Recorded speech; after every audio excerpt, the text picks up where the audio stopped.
Good evening and welcome to the City of Wildwood Board of Public Safety meeting. Today is Thursday, June 11th. Time is 6:30 p.m. and we will get started. First item of business is roll call, please. Here. Here. Here. Here. Thank you. And at this time, I'd like to take a minute to introduce James Vanek as our new City Council representative to the board. He is replacing Mr. Marshall, who has moved on to other assignments. So welcome aboard. Next item of business on the agenda is the approval of minutes. The minutes would be from the meeting on April 2nd. I would assume people have had a chance to review them. Do we have any edits or comments suggested? Yes, sir, Mr. Wilson. There are two references toward the end of the minutes to motions being made by Member Vanek. Member Vanek wasn't a member on April the 2nd. I spoke with Amy this evening, and I think those are supposed to be Member Loyal. So with those two corrections, I would move that the minutes be approved. Okay, we have a motion for approval of the minutes with the two corrections noted. All in favor, say aye. Any opposed? Motion carries, and thank you for them. Yes, ma'am. Oh, I'm sorry. Do we have a second on that motion? Second. We have a second. All in favor, aye. Aye. Any opposed? Thank you for the input, and the motion has passed. Next item of on the agenda is public comments. Do we have any public speakers tonight? Do you have any online, sir? There. So having no public comment, we'll move on to the for information section. First item under there is an update on the St. Louis County project to install the RRFBs at Lafayette High School. There's a document related to that. Mr. Brown, do you have that, or is that Mr. Lee? All right. That's quite all right. And thank you, Director Brown. Thank you, Marshall. And thank you, board. Just wanted to provide a quick update on this. I think we had discussed this briefly at a previous meeting, and I just wanted to make sure the board was kept informed on the process and a little bit of a hiccup that was caught a couple months ago, but seems to be corrected. Last year in early February, we had some residents come to the city council and request the installation of a rapid rectangular flashing beacon at the intersection of Dartmouth Crest and really the Lafayette and Clayton at Lafayette there. We had, if you go a little bit more to the west, then you have the actual crosswalk itself and the crossing signal and the traffic light. But the residents here, there is a actual crosswalk there, but it does come up on you quick. And one of the residents had requested that this should be better signaled. We did tell them that this is a county road and any project would have to be approved and done by the county, even if the city were to participate financially. Luckily, after reaching out to the county on their behalf and with some assistance from those residents, the county came back to us and said they would study the issue. They came back and said that it does meet the criterion that they placed to be able to add it to a future project. And at the time, they had mentioned that they had added it to a neighborhood safety improvement project that covered the whole span of the county, but specifically, it dealt with projects just like this, where you're adding safety signals to different neighborhood subdivisions. Earlier this year, though, we were trying to get a status update, which the county was somewhat reluctant to provide. I think they were working out some of the materials and working out some of their other projects. And it was then confirmed that there was a snag in the funding due to the county shortfall that had recently occurred. They had to move some funding around, and there was supposedly a reappropriation that was going to have to occur in order for this project to proceed, along with about another $1 million worth of neighborhood safety improvement projects. That said, they had their meeting, and it was originally supposed to be part of this bill that was going to be passed by the county council. And after that, they actually ended up using RAM settlement funds to help backfill and fund this project, along with some other critical infrastructure projects that they had listed. So as of right now, what's been reported to the city staff is that they will still anticipate to have this done relatively soon in this year, possibly going into 2027. But the plan would be they have other projects that they're going to bid this with, and they would come back to the city once they have more information on the cost, and then they would say, hey, probably around fall, they would have more information. So right now we're almost in a holding pattern, but at least from our county councilman, we have been informed that it does seem like the project is still proceeding, but originally the anticipated timeline was the end of 2026. Just wanted to provide an update tonight, but we'll keep you abreast to the situation and make sure you guys are informed throughout the process. But wanted to point this out and available for any questions. Thank you. Thank you. And did I hear you say this is a project that would probably run late 26 into 27? Yeah, it seems originally it was going to be, summer of 26. It looked like it was going to be able to get out the door. But with kind of the shortfall here the last couple months that they've lost in the planning timeline, it seems like now they're finally getting the bidding package together and bidding this out with a plethora of other projects. Okay. Marshall? Yes, sir. Just Mr. Lee, do you think we'll have any better success in maintaining this crossing light than we do with the one at Old Fairway and Manchester Road? I tend to think, I think we will, because we won't have to maintain it. It'll be the counties. So in this case, they will be maintaining it and building it and paying for it completely. So essentially you're saying that they will do better at maintaining than we've had the success of. Well, that's not guaranteed, but that said, Director Brown could comment a little bit here, but the lights that you're speaking of, the flashing beacons, we do actually have a quote out to repair those, and recently took that to the city council. But that said, and this is something I think the board should consider as we, there obviously are uses for these devices, but they are expensive to maintain. And if they are damaged, they are extremely expensive to repair. I think correct me if I'm wrong, Mr. Brown, but the quote that came in to repair a couple of different items along Manchester, but it was about $70,000. If I remember correctly, I might be a little bit high there, but I wanted to call that out because these devices are not cheap to fix once they do break. And to that point, I would say, why are we encouraging additional ones? If we've eliminated one on Manchester Road, and the other one, the solution was to put black electrical tape over where the push button was. So I guess I don't know why we're having additional ones if we can't maintain the ones that exist currently. I would make the argument if we were paying for this one that we would most definitely want to consider that. That said, Mr. Brown, do you have any updates on the timeline for the repair for those ones on Manchester? Yeah, but Meyer Electric Company is the contractor. We need to reach out and see where they're at, but they should be starting shortly on that improvement project. They're basically replacing the 3 that we have in place on Manchester Road in its entirety. So, again, we've talked, these installations have a limited lifespan. That's what we're finding. It's about 10 years. So we just have to plan to replace them and accept that and make sure we program monies to do that, which is something that I need to talk about for next year in the budget, is that very thing. So this case, it is the county that's going to maintain it. So there's no liability for the city in this instance. So in your plan to repair the ones on Manchester, well, the one that was eliminated because it was struck multiple times, and I understand that, is that going to still remain not there? So it'll remain in that location. We agreed to remove the pole in the center island. So they're going to reinstall it and have the lights, just different location. Great. Thank you. Yeah. Yes. Any more questions for Mr. Lee? Thank you for that information. Hey, I do have a question there since we're talking about this topic.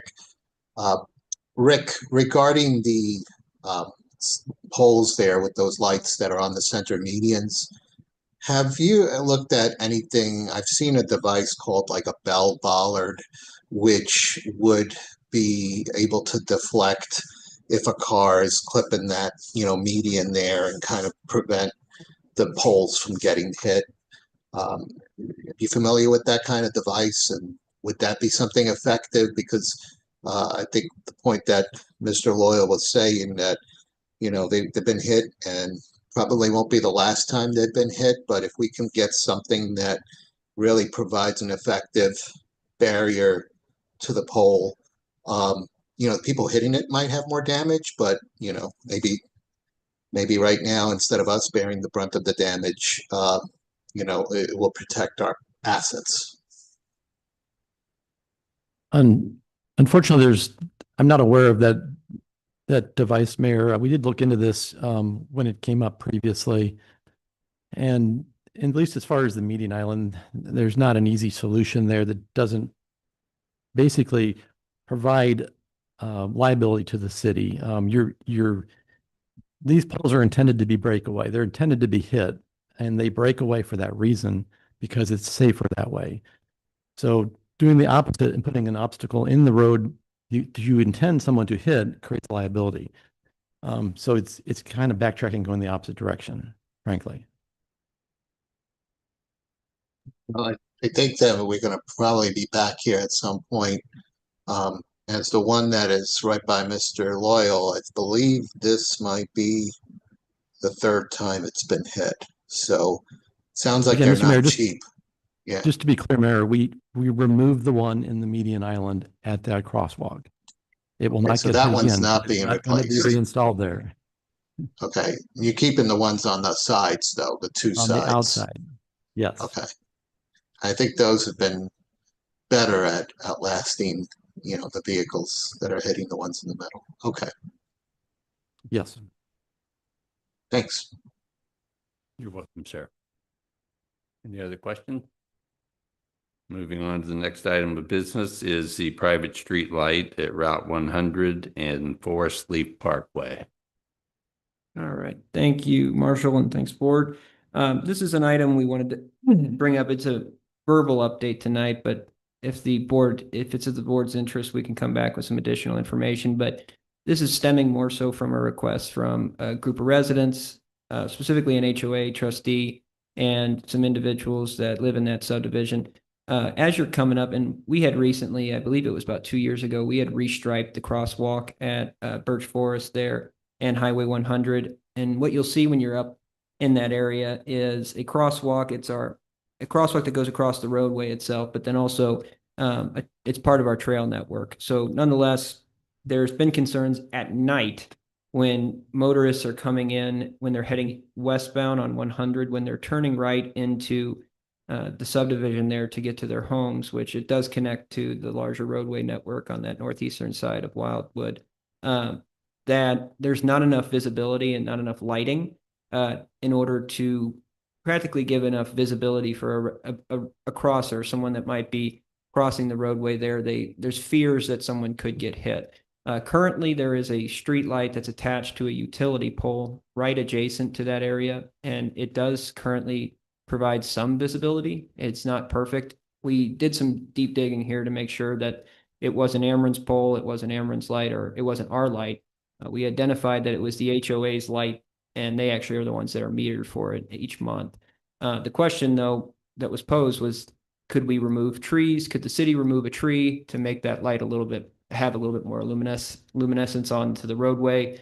Or could the city, possibly work with Ameren and then the HOA in some capacity to replace the light fixture in that current device to make it brighter? Ameren came back to us and said there's only one other light option. It would be to replace it with a brighter LED, but they only allow certain type of lights with certain specs to go in. And they would have to have the HOA actually sign off on that since they bought it.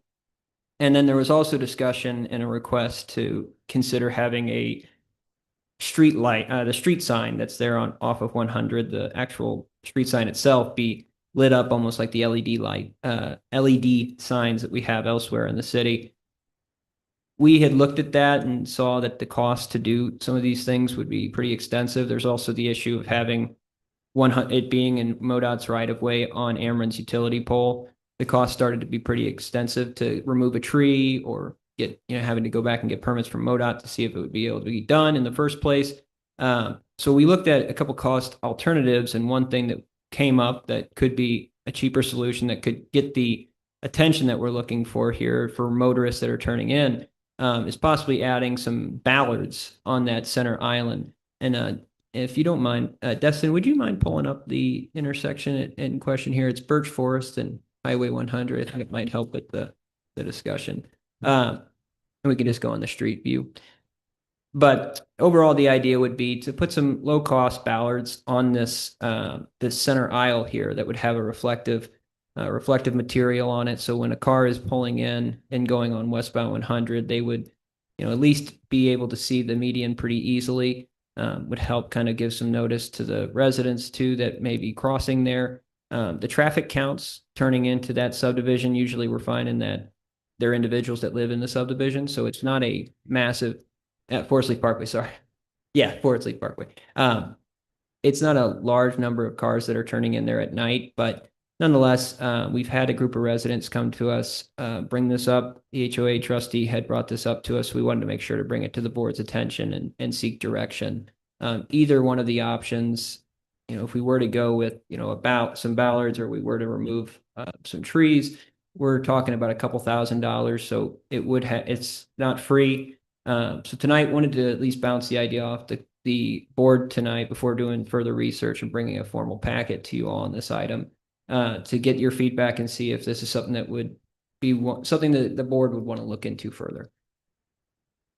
And then here, sorry, do you mind if I add this? If you look at the screen now to kind of get reference. So we had striped this a few years back. So where you see the crosswalk there, that we had actually gone in and made that a little bit brighter. So when you do drive it, and I've driven it a couple times to get a better angle on it and the issue as a whole, that did help. It does actually give a little bit of reflectance just from the crosswalk itself. But Destin, if you peep into the subdivision there, just one click, I can show where the light's at. So, and then turn to the right. It's on that pole right to the right of you, Destin. Perfect. The street light. Oh, it's the other one. Sorry. Not having the controls. You had the first Yeah. view was Yeah, it was more like accurate back back then. I don't know why you can't see it on.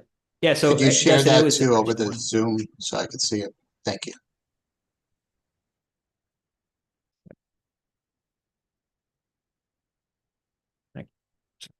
So is it? So it's on the left. It's on the original poll disc. Yeah. Okay. If you move, Yeah. Good. Oh, I think that's the tree in question. Yep, and we had trimmed that tree as well to assist, but truthfully, it's still, that tree is causing kind of like a blockage within the visibility. So it would, if you wanted the light to be brighter on the actual roadway itself, you would have to most likely remove the tree, which would take some coordination with Ameren and MoDOT. But nonetheless, the other option is the island you can see on the right-hand side of your screen. We could also have some reflective posts put there. We're not really necessarily all too concerned about the cars leaving Forest Leaf Parkway. We're a little bit more, the concerns that were raised were folks that may be going at a high rate of speed and slowing down abruptly and then turning into the subdivision. And then possibly if someone was crossing the roadway there, worried that someone could get struck. Yes, sir. So I'm very familiar with that one. In the picture you got up there, if you looked at the left side, there's a sidewalk also leads right into that. And you have to go along there actually, right? No curb, anything into that lane to get to the bike. So kids come down on bikes and they're just following the sidewalk. They're right in the middle of cars coming in. But it's tight and cars all the time are clipping close to that corner. Where they, I'm not coming out the sidewalk. It just leads them right into it. That makes sense. And that's clear. Who owns, Yeah, for a better term, who owns the tree and all the stuff around there that prevent us from just going in there and cleaning that corner up? I think the city could pretty easily remove the tree. It's arguably you could say it's within MoDOT's right of way. However, it's a city street. It could go either way.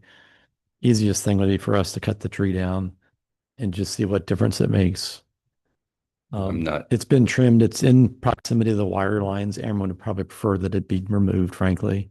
has anybody contacted Ameren to see if they would be interested in getting rid of this thing? Because obviously they have to trim it every once in a while to, keep it, you know, I would just trim that one. causing an issue with the wires. I'd just trim that one at the ground. Oh, yeah. Yeah. Totally remove it. I mean, what I'm getting at is it sounds like if we could, correct me if I'm wrong, the cheapest, easiest first step is to take out the tree and clear out all the brush and open up your sight lines to the left and the right so that you wouldn't, so that the people on the sidewalk would have some exposure, would be seen easier. I mean, unless I'm missing something there. And a quick note, that is one of the options. And then also, we did reach out to Ameren. They would prefer trimming it. So they would not want to take on the costs of removing the tree itself. They said they would assist, but that we would be paying for it. Shared cost. Marshall. Yes, sir. So just clarify, the actual light that's there, the HOA is funding? Yeah, so the light that it's kind of like that, it's a Right, it's interesting on that light. pole right there, right? Yeah, so they're not they said that the HOA had mentioned that they have less than $1,000 that they would be willing to put towards any type of project. But the current light there, they are paying the bill on. Yes, they So get a if bill we from Ameren. took the tree down and put the balusters in, I walk that area several times a week, not at night fortunately. I think that's a win for public safety, first of all. If we put the balusters up, that people are going obviously very, very fast there. Any pedestrian traffic is taking them. But if that tree is the issue and the HOA is paying for the light, I think is a bargain for the city. The balusters, I'm surprised people haven't hit that triangle regularly and caused all kinds of damage. So I think that I would support that as well. It looks like a pin oak, so it doesn't lose its leaves every year. They stay on all winter long, so. Mr. Lee, do you know, would Ameren care if we cut it down at our own cost? No, there would need to be some coordination, but we work with them for Right. many other projects, especially when storms hit us. So nonetheless, I mean, if we needed to and we wanted to remove this tree, we would make sure that they were out there with our contractor, but we would be able to do it. It wouldn't be all too much trouble.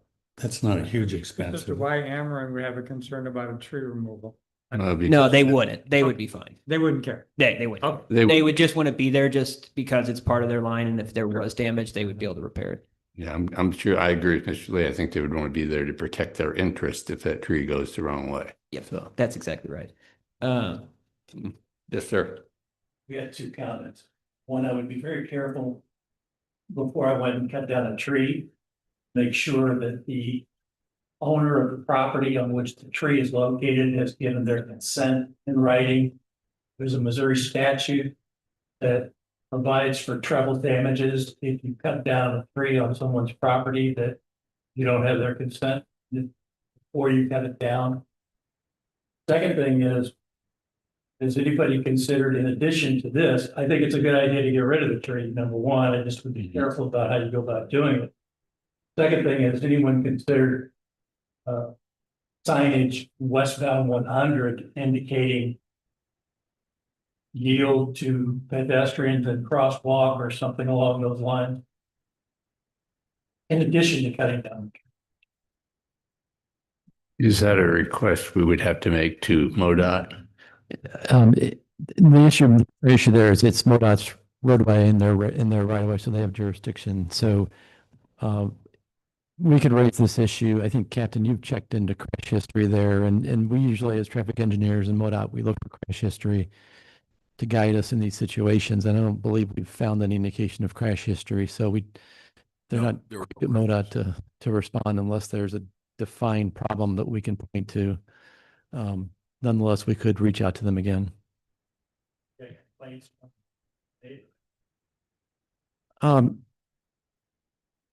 Well, I don't know if MoDOT's received any complaints. It's really under their jurisdiction and they have not taken action on it. So I would assume that they don't see it as a problem that rises to the surface.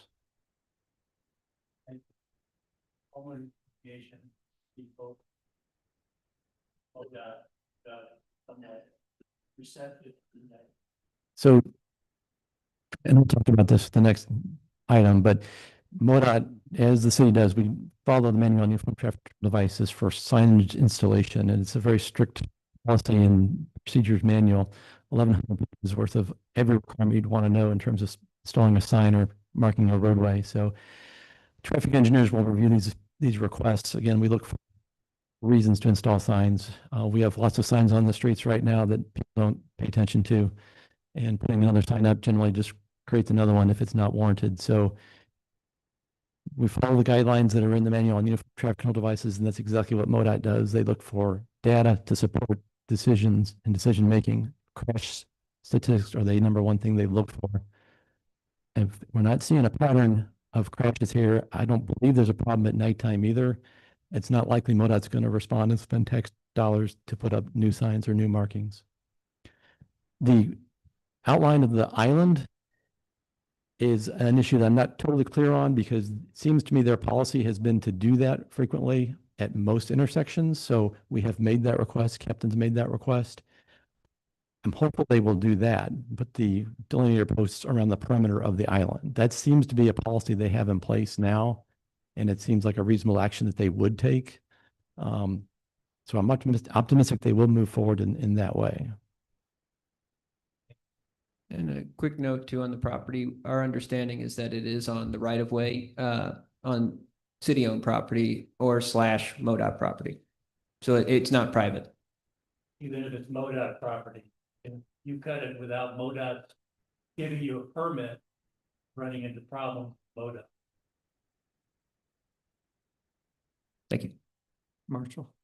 Yes, sir. I'd like to make a motion that we support the removal of the tree at this intersection and the installation of bollards on the dividing island. So we have a motion to pursue removal of the tree through proper channels and add the installation of bollards to the island to increase pedestrian safety. Yes. Do I hear a second? I'll second it. So, yes, sir. Sure. And that the homeowners association be asked to contribute to the cost. Of the truth? Correct. I would not accept that amendment on my motion, no. No. So, all right, so let's back this up, because we're kind of stuck here. This sort of the original conversation started because the intersection has two problems. The light doesn't provide much illumination to the intersection, and because of the vegetation and the tree on the corner, we're affecting the sight lines on the sidewalk trail area. That my understanding of what we're looking at? Everybody, I mean, that's what we're looking at. Yes. So Mr. Loyal made the motion that the city through proper channels pursue removal of the tree and the possible installation of bollards. But we don't have a second on that. I did second it. So if we put it to a vote, we know it's not going to make it. So, Because I'm not. so, all right. So we do have a motion. We do have a second. All in favor, say aye. Aye. All opposed?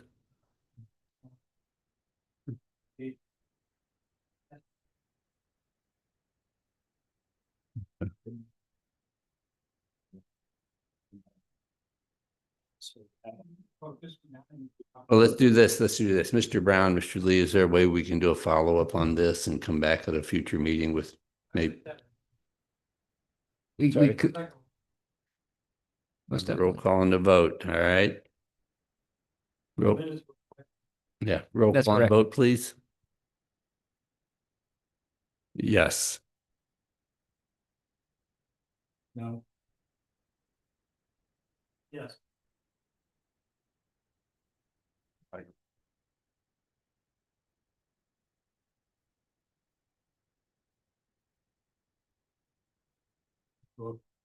I was a non-voting member. This is my first meeting. I apologize. So I would vote in favor In favor? there. Sorry. So then the motion carries 3-2. Is that correct? That is correct. 3-2.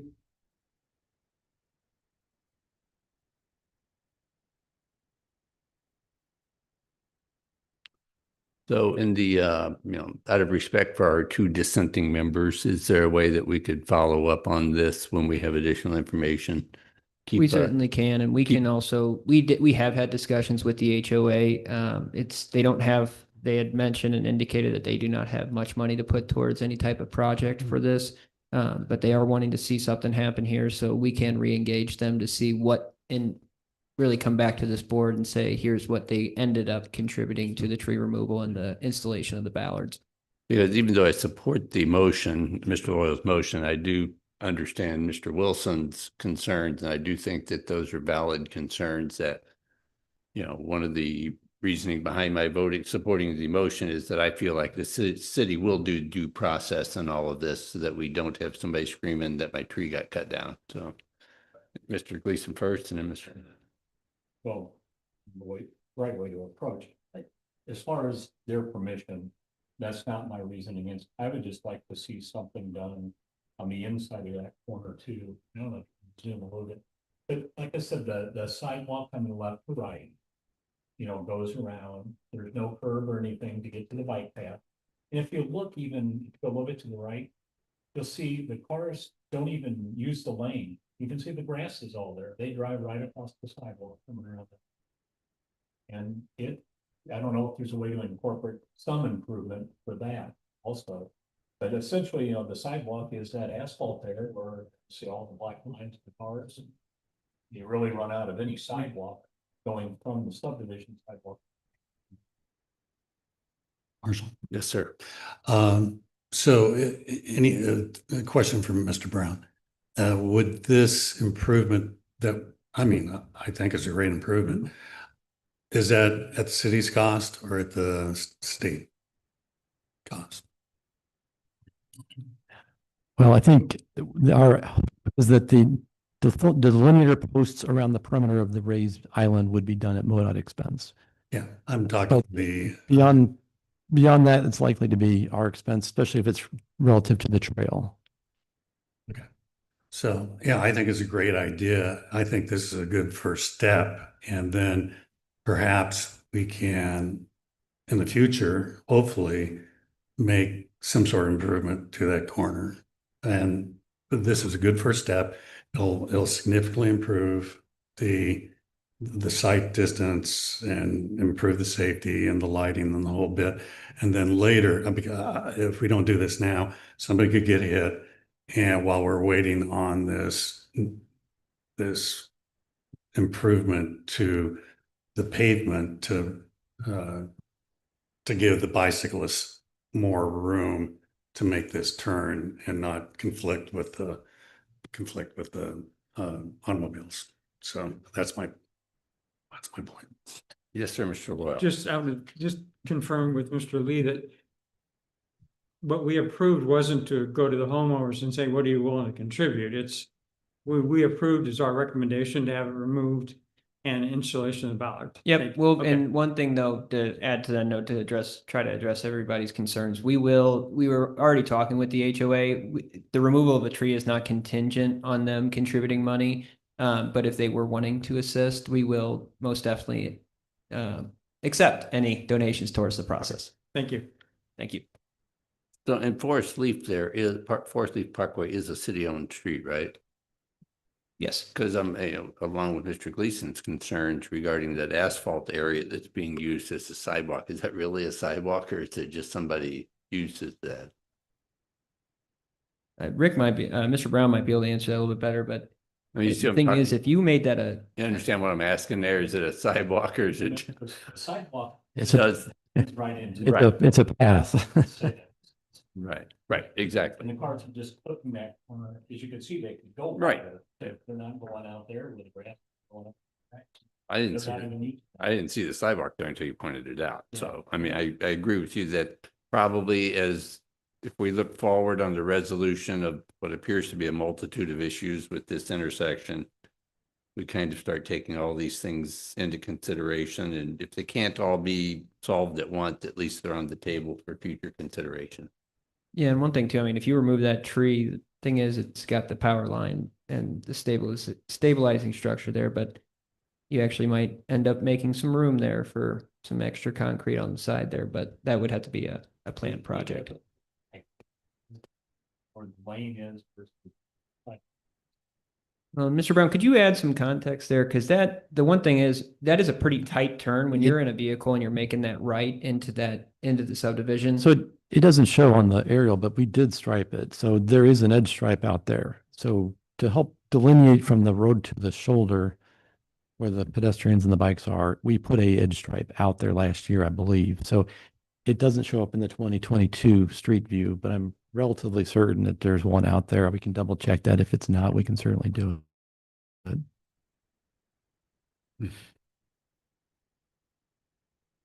And yeah, actually, if you're going on 100 and look directly at it, you can see a little bit. There's a port line. If you move out to 100, it's a whole picture. Jump out there and then look at it. You can really see the way it feeds into it. As they say, the reality is they go cutting. There's something. Make that guardrail longer. And that's a good view of the sidewalk coming in. I see that. So. Forward a bit. You go forward on, go less than 100. Yeah, Mr. Gleason's You talking can see about going the on line, Forest yes. Lake. Oh. You can also see all the tire tracks. So I think what we're looking at here with the motion we have and the discussion involving it is that we're going to look at basically kind of a all-encompassing approach at addressing any concerns at that intersection, primarily targeting the tree. I mean, look at the intersection. I've not had anybody make that complaint, Mr. Gleason, about cutting the corner too tight. I don't know why you would do that in a vehicle. The turn radius there is up to current standards. It's actually quite large. So there's no reason why you would cut the corner per se. But we can certainly look at that. There's plenty of room for both cars and pedestrians, I guess is what I'm saying. Yeah.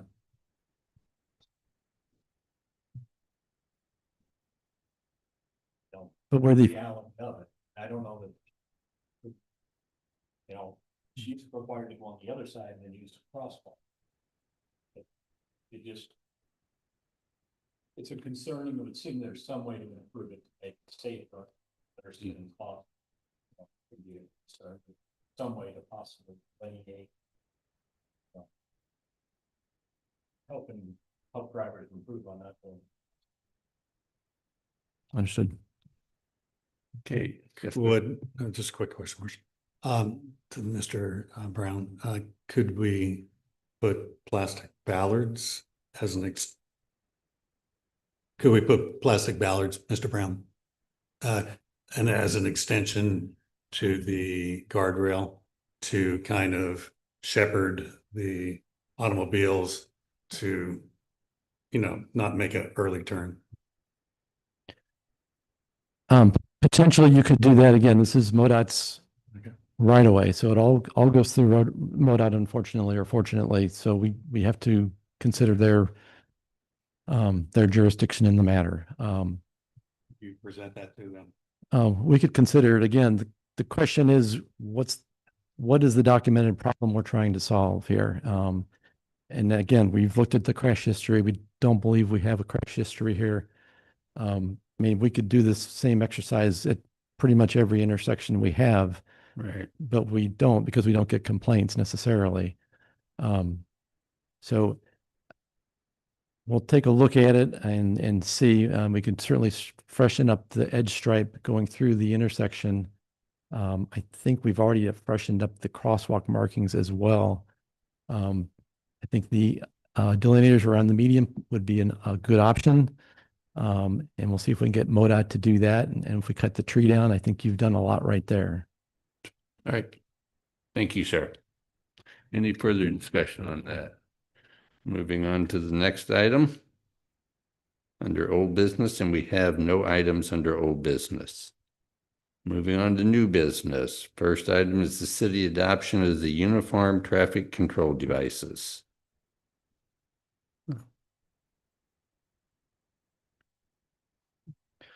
Board members, Mr. Marshall. Wanted to bring this item to you.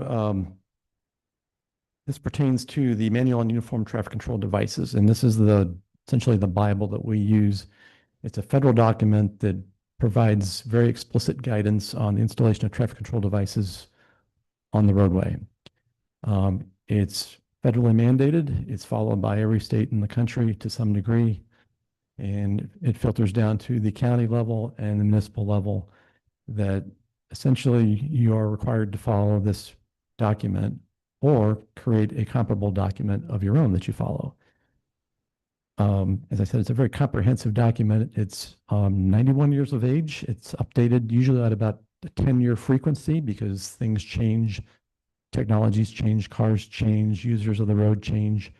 So it is a flexible document in that respect. There are provisions to make changes as time goes on.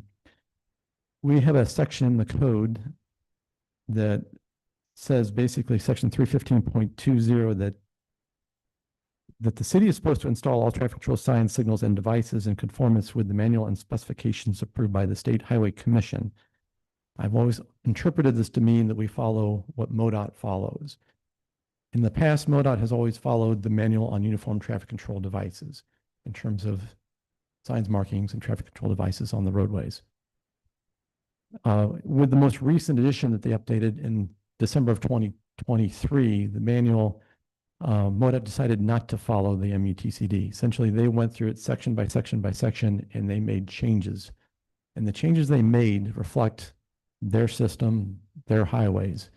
So it's geared towards high-speed roadways with high traffic volumes. It's not geared towards municipalities like the city of Wildwood. So it's not really feasible for us to follow MoDOT's lead at this point in time. The requirements that they've put in place don't work for us. I mean, it would be foolish for us to follow it because we would put up signs that are larger than we need. We would put up sign spacings that don't work for low speed, low volume roads. It's just apples and that's not completely apples and oranges, but it just wouldn't work for us. So at this point, I am recommending to the board that we formally adopt the manual as a standalone document, which is essentially what we've been doing in years past. It's just that we would do it by resolution through the city council. The only other option we would have at some point would be developing a document for ourselves or finding a document that has been created out there. I don't have one at this point in time that I can point to, but it is possible at some point some other city could create a document that works for us better than following the MUTCD. So right now I don't have that to point to or suggest. I'm suggesting that we should go forward with the MUTCD at this point in time. If we find there is that document out there, we could certainly fall back and consider implementing it in lieu of the full MUTCD. The MUTCD is very comprehensive and it provides a lot of general guidance for all types of roadways. It provides flexibility for us. Generally speaking, it works reasonably well. So I think in this case, it would be wise just to move forward and adopt the MUTCD as a matter of policy. And then if you guys approve a motion tonight, I would take it to city council and have them approve it or request approval through a full resolution. So the recommendation to you all tonight is to essentially adopt the 2023 edition of the MUTCD. Mr. Bannick? Yes, is there any time constraint regarding all this? Can we wait and do a month's worth of research and then come back to this committee and you know, we could do a search on Springfield and Kansas City and just have, you know, some municipalities within the state of Missouri to, if there's anything else available.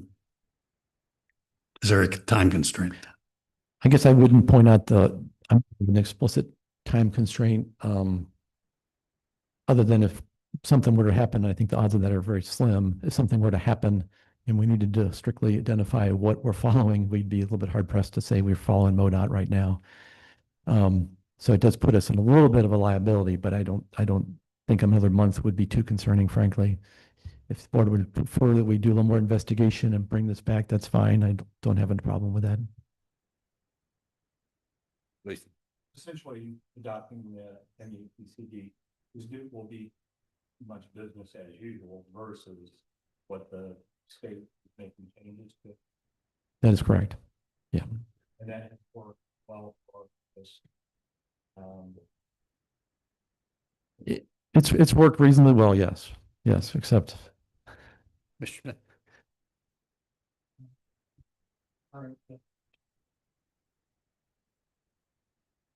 well, I'm not aware that we've ever formally passed a resolution. In my mind, I've always followed the MUTCD because MoDOT followed the MUTCD. Now I'm aware that they have updated and created essentially their own version of it. And that's what they're adopting. So if we say we're following MoDOT, I mean, technically right now, if we say we're following MoDOT, we're following their manual. And it can lead to yeah, I mean, every sign that we have would be considered to be too small and would need to be upgraded because their minimum is signing for a, you know, their minimum would be signing for a Clayton Road or a Route 100, right? Our minimum is signing for Woods Road or a residential street. They don't have residential streets. Their minimum size might be 36 by 36. Our minimum size might be 30 inches by 30 inches. It's an important difference because if we're ever questioned as to what our policy is, we have developed liability if we don't have the 36-inch sign out there. We have the 30-inch sign and we're not in compliance. In that Yeah. ordinance read that we have to conform to the manual and specifications approved by the Highways and Transportation Commission or resolution adopted by the city. So Do something else. So has the city adopted a resolution to the contrary? that's of Highways and Transportation? no, and that's essentially what I'm asking you to start is if you approve a motion to adopt the MUTCD, I will then take that to the full council as a resolution for their approval. And the resolution will say the city has adopted the MUTCD. Now, no resolution deviating from what MoDOT or Highways and Transportation Commission. No. That was Benjamin. Mr. Boyle? I'd like to make a motion that we support the adoption of the manual for uniform traffic control devices as recommended by Director Brown.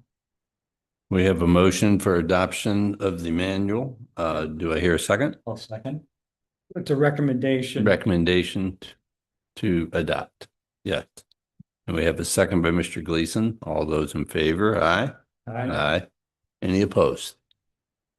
Motion carries. Thank you. Next item of business is consideration of truck restrictions on Wild Horse Creek Road west of Route 109. We have an attachment for the proposed truck restrictions. Mr. Marshall, board members, this next item is a request for the consideration of the addition of truck restrictions on Wild Horse Creek Road. Now, this would pertain to Wild Horse Creek Road that we maintain as a city roadway, not the section that is Route CC or owned and maintained by MoDOT. So our portion is west of 109 all the way over to Route 100. And if I don't know if you can put up the exhibit, that might be helpful, not the map, but the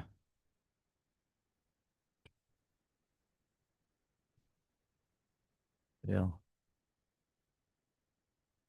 exhibit A is the one I was going to reference real quick, but the situation that I think has been raised, and Captain and I have discussed this, and Captain, you're welcome to weigh in on this as well. So I think we're on the same page. Is with the completion, and really this predates the completion of MoDOT's roundabout project up at Route 109 and Route CC, South Etherton Road, where the service station is. That newer roundabout completed last year. There's a sign, as I showed in my photograph, and it's been in place for some time on South Etherton Road. There is a tractor trailer restriction. So tractor trailers are not supposed to come up South Etherton from the valley. They're not supposed to go north from that roundabout. That's been in place for some time. That is a county roadway, and it's actually in the city of Chesterfield. So it's really not our restriction. I think it's on the county's traffic schedules. So if you are at that location in the roundabout as a truck driver and you want to go to Chesterfield Valley, it, in my mind, would lead you to want to use Wild Horse Creek Road. So instead of going down South Atherton, you go down the city's leg of Wild Horse Creek Road and go west. And the detour route would be Wild Horse Creek Road to Centaur Road. Now, Centaur Road is a city street as well, and it has a restriction in place, and we restrict it from semi-tractor trucks. So it's signed the opposite direction from the valley in that manner. But if a truck were to try to detour going northbound, they would essentially get down to Centaur Road and realize they can't get through. So they'd be either forced to ignore the restriction, which is more likely what would happen, or they would, I guess, continue all the way on Wild Horse Creek, maybe to Route 100. Further to the west, Austin Fort Road does have a restriction in place. We have a number of roadways that have truck restrictions in place already. A number of roadways that have semi-tractor truck restrictions in place already. So what the request to you tonight is to consider a restriction on Wild Horse Creek Road to restrict semi-tractor trailers from Route 109 to Route 100. Now it does include an exception, and we've done this with our other restrictions. It includes an exception for essentially trucks delivering or originating from wildwood properties. So it's designed to discourage the through truck driver from Chesterfield going to Eureka or Pacific. If they're going to Wildwood, they can still use it. If they're leaving from Wildwood, they can still use it. So that is included in the request, is that retaining that restriction. So included in the memo is a map that Dustin made just to give you an idea of the other roads that do have restrictions on them. So I think the roads in red have currently some form of a truck or commercial traffic restriction in place. So it's not uncommon that we've done this elsewhere. So I wanted to point that out. Actually, Wild Horse is one of the few that doesn't. I think going into Chesterfield Valley from Shepherd Valley, Strecker, those roads do not either, potentially. But a lot of our rural arterial roadways do have restrictions in place. So that is the request to you tonight is, do we want to consider restricting Wild Horse Creek Road from 109 to Route 100 from through tractor trucks, through semi-tractor trailers going forward? Mr. Houston. A little confused between there's no through truck, no through tractor trailers. Or, I mean, really different designations, or is that just for? Well, the restrictions are not consistent, unfortunately, that they've put in place over many years, in some cases by different jurisdictions. I do believe that the county restriction on South Atherton is no through tractor trailers. And that's essentially what we have on Centaur Road, I believe. And that's what we're talking about, in my mind, for Wild Horse Creek Road, is no through tractor trailers, except if they're delivering to a wildwood property or originating from a wildwood property. I think the idea there's kind of a gap that a truck right at the moment could legally turn that way, but once they get pretty far down the road, they're kind of stuck. And we did have an incident last year where a tractor trailer, and I want to say he was cutting through from 64, and I don't know if he saw the signs at South Atherton and Centaur, perhaps. He wound up way back in Wild Horse Creek with his tractor trailer loaded with, I think it was like composite boards or something.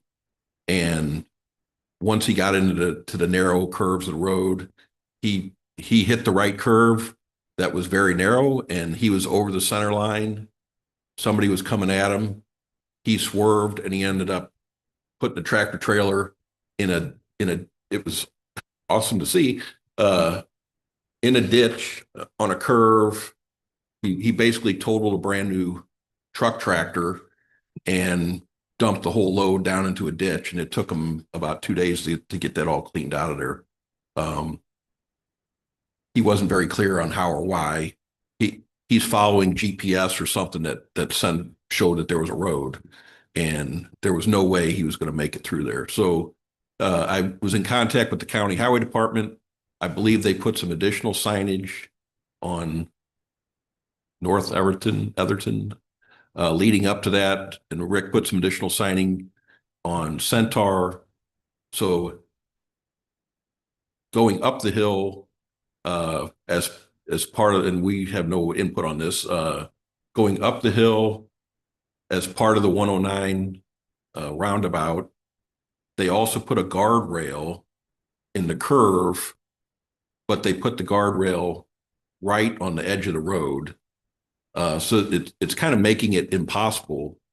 Chesterfield does deal with tractor trailer incidents in there quite a bit. So good for us, not for them.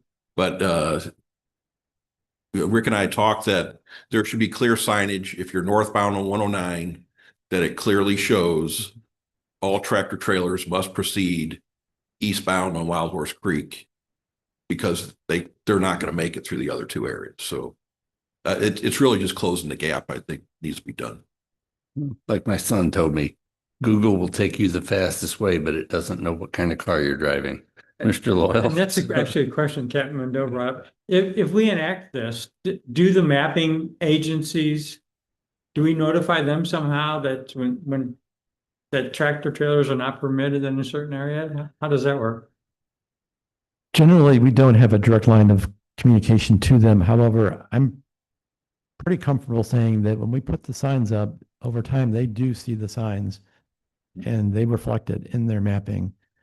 So I think it has a positive effect in that regard. Now, I can't swear to that, but some of these ordinances, the knock on doing it is darn near impossible to, in some cases,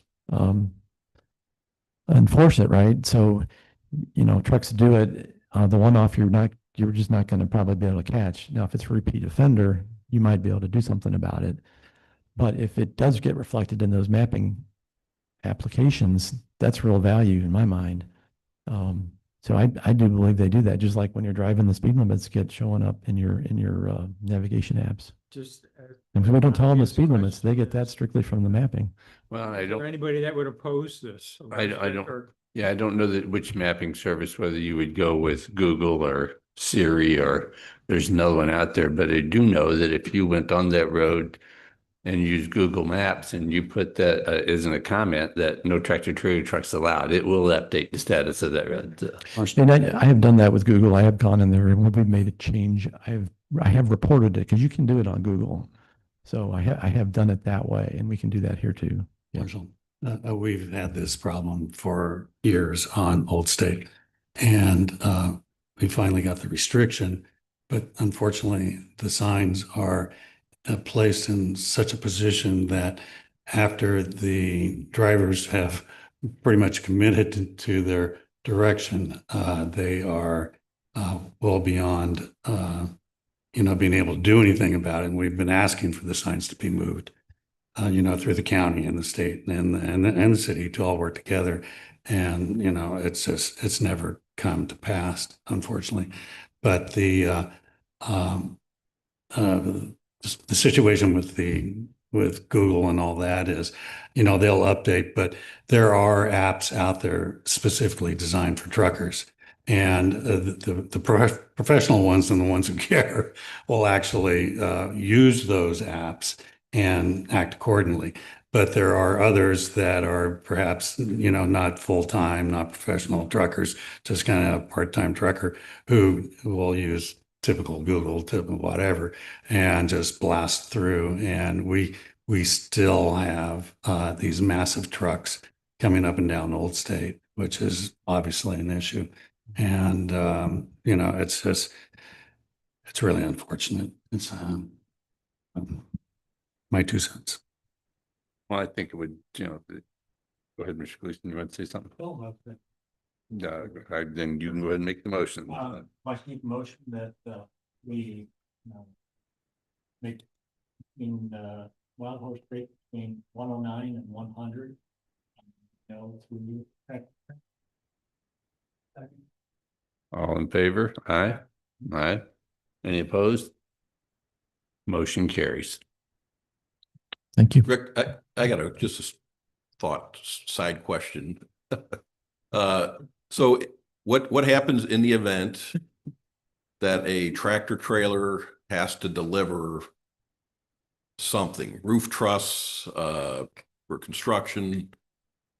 Is there any requirement that they get a permit from the city, which would obviously cause an escort or something for a tractor trailer, to get from one spot to the next, just because they have to? Captain, my expectation is yes, they would need a permit from the city. If you ask me to cite you the section of the code, I may not be able to do it at this moment. We can follow up on that later. I have had that come up before where they were trying to deliver an in-ground fiberglass pool, and they wanted to deliver it to a property in the rural area. And I told them, it's like, you can't deliver it without closing the road. And then it pretty much put an end to that discussion. So, if it's an oversized, overweight vehicle, they should come to us and get a permit. And I'm trying to remember, I think there's been other occasions where we've definitely had that occur. Ameren Transformer just a year Yeah, or so back. that's what I was thinking. We had the Ameren Transformer a couple of years ago, and of course that was a professional outfit, and they knew to reach out to the agencies involved, so they reached out to MoDOT, they reached out to us, and a number of folks and got permits. Well, that worked. you could have the same situation with a moving truck. I mean, those are, typical semi-length, and, what are they going to do? Again, if they're moving to Wildwood and they're delivering to a Wildwood property, it doesn't apply. They have an exception. Yeah. But have we specified that? I don't know. Yeah, no, it'll be in the verbiage for the ordinance. That's what we've done as of late, because we recognized that we couldn't outright, well, we could, we just chose not to. And this came up in a prior discussion. Tom Kelp came to the board and he was very adamant about it. And he said, we have some bit larger vehicles and we don't want to be restricted from using the roads when we need to get somewhere. So that was a large part why we did that. So right now, that's the way it would be implemented, unless you desire something different.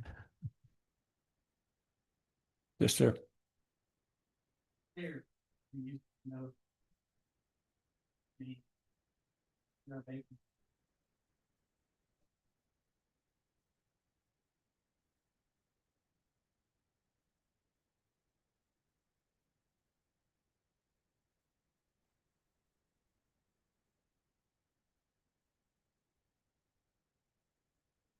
Correct. That is correct. It,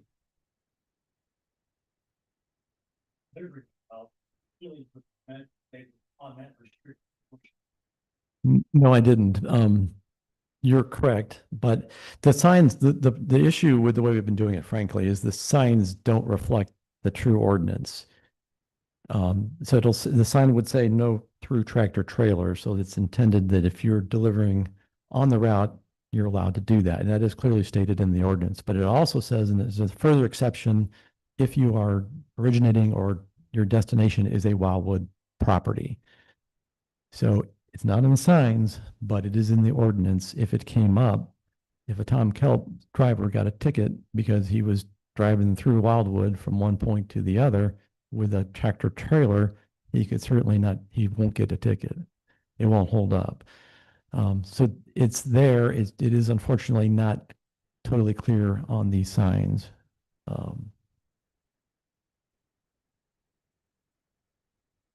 Just side on that one too. The good thing with tractor trailers, they have paperwork to say what they're doing. So if a truck was in there and got stopped and he's got a load, he should be able to show a document that says I'm delivering to this address or I'm on my way to Eureka. That's a problem, obviously. Same thing if I'm here to pick up a vehicle or something like that, they should have some paperwork that says verifies that they're going to a specific address. Yeah. And correct me if I'm wrong, Captain, but that paperwork has to be submitted upon demand. There's no other, when they get a commercial motor vehicle gets stopped, they have an obligation to present that paperwork. It's not like your normal private vehicle. Yes, and the department has at our disposal a commercial vehicle enforcement unit, so. Yeah. And I think 2 of the guys live in Wildwood, so they're at our disposal pretty easy if we need them to look at something. Right, any further discussion? Mr. Marshall, Yes, sir. I probably misspoke a little bit relative to the question Mr. Wilson brought up. So we have tried to sign these newer installations where we have the restrictions as no through tractor trailers except Wildwood delivery. So we have added that plate to the signpost. I think in most cases it'll say no through tractor trailers except Wildwood delivery. And that's intended to reflect that exception. So I apologize for misspeaking. Thank you. Next item of business is police services contract for fiscal year 2027. All right, thank you, Mr. Marshall. And Captain, did you hand this out by chance? Did you hand this report out by chance? Okay, good. All right, so also wanted to note that Captain did pass off a report that they had been working on, the St. Louis County Police Department has been working on, and Captain, I'll give the floor to with the board's permission here in a moment, but I wanted to provide this to the Board of Public Safety.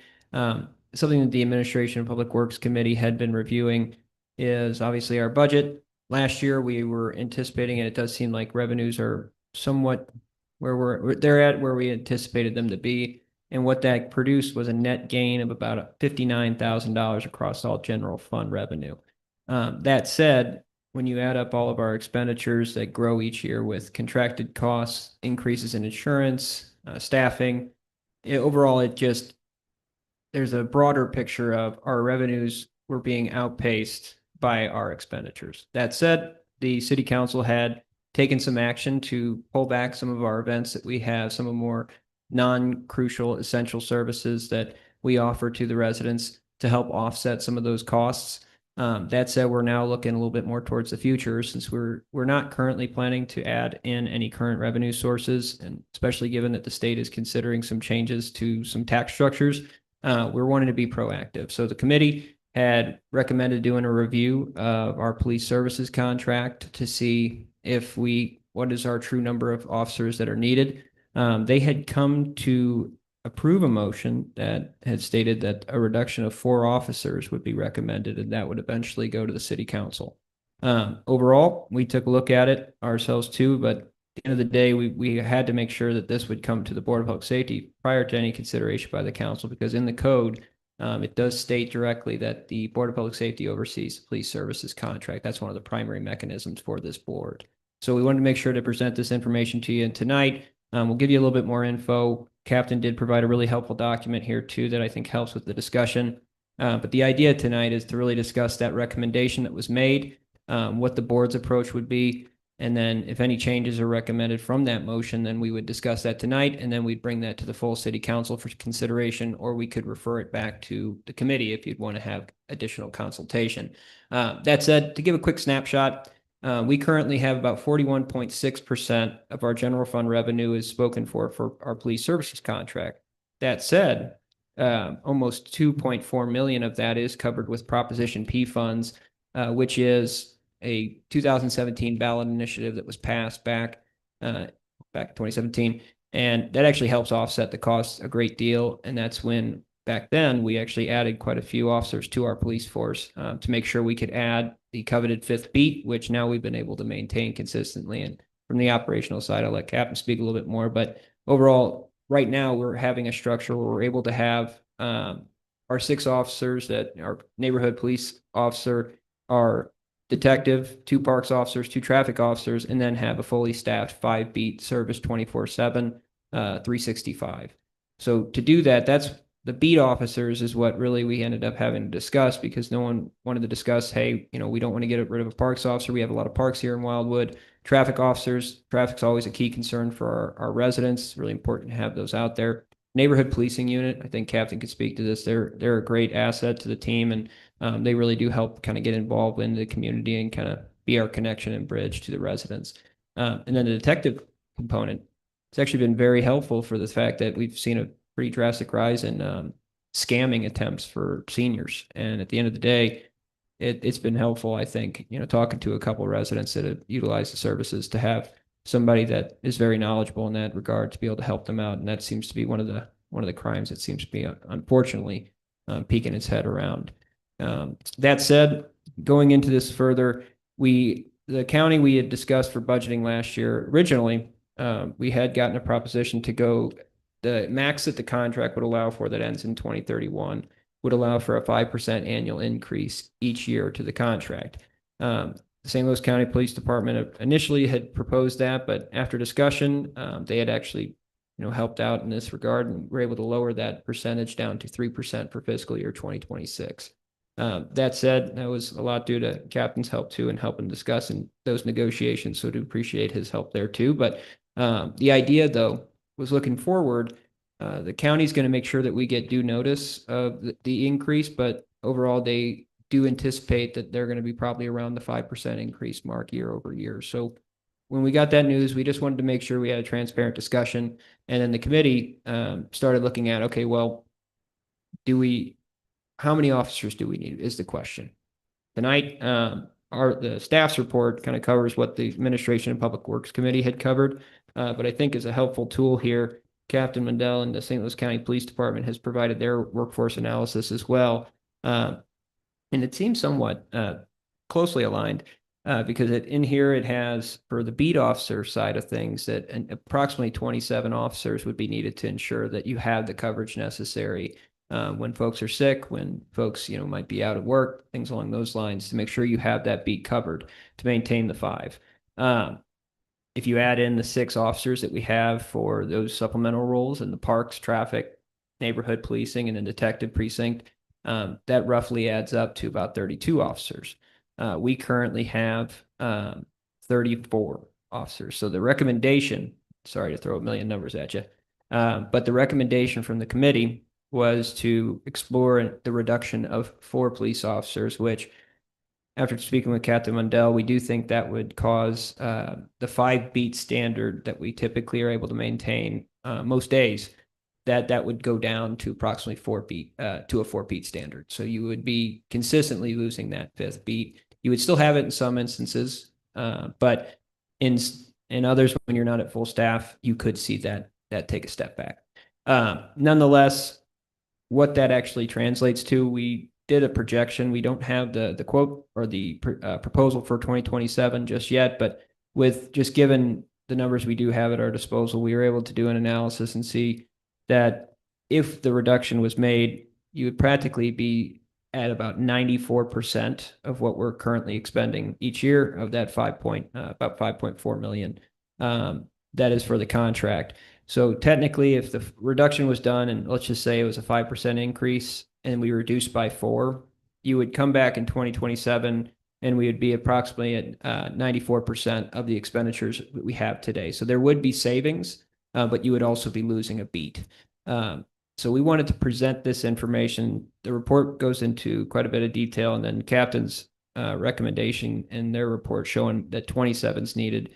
It kind of shows the difference between the committee, which had recommended 4, which kind of gives us a short gap measure here, because long term we may need to start thinking, is there a revenue source that can help fund our police services moving forward? Because it does seem like we've found a good balance with the public safety, and residents do seem to be very complimentary and happy with the police services provided. That said, keeping cost in mind and also keeping rising costs across the board in mind, figuring out ways to establish efficiencies, whether it be through finding dual roles or things along those lines to help.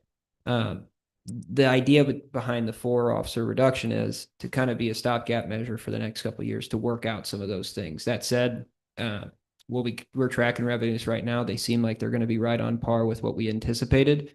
So overall, with our current revenue structure, the idea here is if we keep seeing increases in a very large expenditure that we have each year, then generally over time, you would see the police service contract take more and more of your general fund. That then takes money away from being able to maintain bridges, make sure the parks are cut. So we are kind of at a critical junction where some tough decisions may need to be made, but at the same time, we're in a good spot because we're planning ahead and we're not quite at the cliff, if you will. Wanted to pass it off to Captain to see if he had any just operational updates, because I don't want to speak on behalf of his department, but yeah, I guess with the marshal's permission. Mr. Loyal, I'll let you start this Yeah, one. first off, I don't want to hear what Captain Mundell has to say, only because I think it's unfair for you to ask the command officer of the agency to justify how he's going to be a better department with less people. I can understand as a subordinate being asked to come up with a plan like that, because I've been in that position. But my preference would be that he not have to justify that, because there's no way in the world he can tell me that with 4 less officers, he's going to be as efficient or a better department. That having been said, there's no possible way that this place will be better with 4 less officers. And we will never get them back if we get rid of them. And it makes the fact that in the past 5 years I've been here, when I've approved the plan to increase officers, that I was not educated or I made a bad decision. And I don't think that's the case. I know that when I was the fire chief, if I would have closed the fire station, it would have been as a result of something occurring that forced me to do that. I don't know that we've gone to the people and asked them, is it okay if we get rid of 4 officers? We've had 3 cities that are 1 in town and 2 perimeter that have had shootings in the last 6 weeks. The shooting we had on Wild Horse Creek Farm, was that a 5 beat or 4 beat night? Actually, it was 4. Okay, well, that's fortunate then, because I had the opportunity to watch that, and I'm grateful that there were. It was 4 and 2 supervisors, I Okay, believe. well, So that's fortunate it worked out that way, but I don't want any of these officers to encounter a situation, especially because out here, these are low frequency but high risk situations. It'd be different if you're working in an area where every night you expect to encounter gunfire. And I don't know your job by any means, but I understand dollars and cents, but we haven't gone to the people to ask them, hey, is your preference to get rid of 4 officers and leave everything the same? Or can we do something if that means generating revenue through taxes or whatever? So that having been said, I don't think it's fair for Captain Mundell to have to justify reducing his staff, and I will never support getting rid of 4 officers. Thank you. Mr. Bannock? I was on the admin and public works when we were discussing this, and correct me if I'm wrong, Captain Mundell, but if there were trends indicating that because of the reduction, we were having issues in the city, that we could reverse this fairly quickly and go back to. at the moment, the contract doesn't allow- really allow for a flip-flop back and Okay. forth. And I've asked that in the past. You want a solid contract. In a perfect world, the department is fully staffed and we assign X number of officers to this contract. And we wouldn't want to be in a position where, okay, Wildwood decided in the middle of the year that things aren't so good. We want to take away 2 officers. So right now, the department's short staff. This is not a problem. I can move 2 officers and they keep their jobs and they go somewhere else. But bringing them back, as was just said, now I got to pull them from somewhere else that's gotten used to having those bodies. The tug of war becomes very difficult. Okay. Very good. But like I said, Clarification. perfect Okay. world, full contract, people would lose their jobs. That's really not the case and hasn't been the case for some time. Sure. But not speaking on behalf of the chief, but we don't want to be in that position where we're 1 month we're pulling in, pulling back, back and forth. Reality. Yeah. Appreciate it. Thank you. Thank you for your comments. I'm gonna follow along the fence there, but, just quick math there, when you talk about the beat, when you go 5, 4, you get 13.5 square miles, you go up to almost 17 square miles. Now you're affecting response time, obviously, and support of other officers. And then it's a 20% increase on each officer on their beat. Okay. I look at this, so, the comment was made that I can tell you this, if you give up 4 officers, you give up 2 officers, you give up 1 officer, you're never getting them back. Okay, even if you increase the contract to hire them, you're not getting them back. St. Louis County Police Department's suffering the same fate that a lot of police departments are in this country. The police department itself is right at 100 officers short. One of the advantages of having a contract is that you're guaranteed that every seat in that contract is filled. And if you give up those officers, you're never giving them back. Like Mr. Gleason was said, if you talk about going from 5 beats to 4 beats, you can make the argument it's only 1 beat. Or you can just, hit the other number and say that our police protection just got decreased by 20%, because that's what we're talking about. To go from 5 beats to 4 beats means that you only have room for one emergency at a time. We're dealing with a city that has a population, I'll get to that in a minute. You guys know the population, but at the end of the day, you take away that 20% of your workforce that you have to pay the bill somewhere. And that's going to be an increased response time, if you even have a response time, because it doesn't take long to burn through 4 officers when you have a major event. All of that being said, at the same time that we're increasing the population in Wildwood gradually, I believe. Okay. And it's a vibrant city. One thing that Wildwood, Captain Mundell and his team have done very well is that they have 67 square miles and they have 28 patrol officers at the current time. And you can drive across this city, and on most time, you're going to see a police car somewhere. You can look at other jurisdictions not far away from here who have much greater, larger police department, and you can't find a police officer when you drive through them. So I think we have a very good thing going with our current police staffing, with our current police team, that I would put up against any in this country as far as addressing the needs of the community. And I'm very hesitant to support any action to reduce something that's working for us. I think that if the contract could be reduced without impacting police services in the city, the county would take the initiative to do it, as they did when you went to 12-hour shifts. I believe it was Captain Mundell that came to us when the precinct went to 12-hour shift and said that we have, was it 2 extra people? And so I think the county has been a good partner in telling us how many people we need and telling us when we've had too many. And I'm with Mr. Loyal and Mr. Gleason. I don't support a reduction in the police contract at all. I just want to add, this workload study was initiated by the department for all the precincts a couple months ago.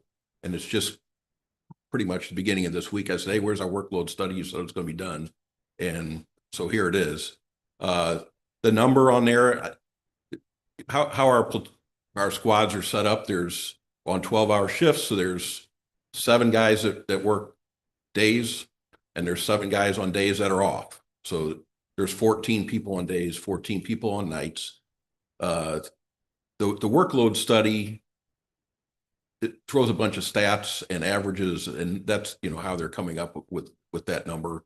And that factor, the 2.61 factor, we just happen to have 10 beats, so it comes up to 26.1, and they round up to 27.